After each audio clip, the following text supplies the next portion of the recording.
امبارح قبل المباراة شيكابالا راح لجمهور الأهلي.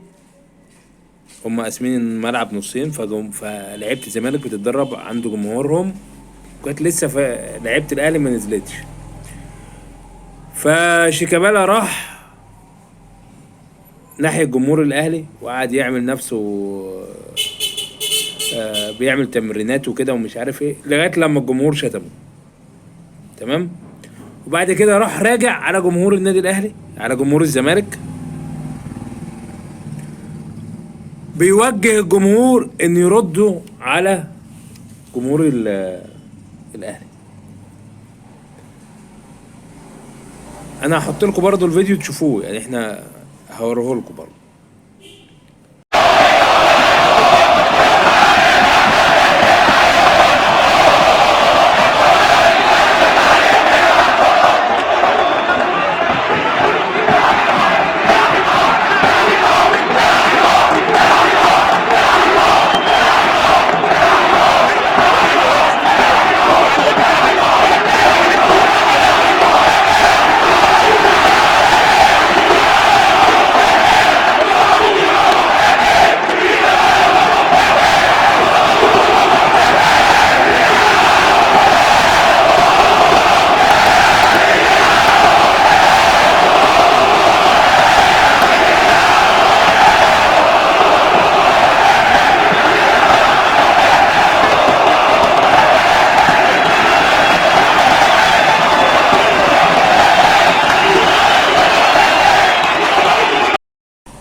يا ريت يكون جمهور الزمالك فهم وعرف ان هو لاعب بتاع لقطه، لاعب بيحب يكسب تعاطف الجمهور. الحقوا ده بيشتموني، طب انا ليه ما بشتمش محمد عبد الشافي مثلا؟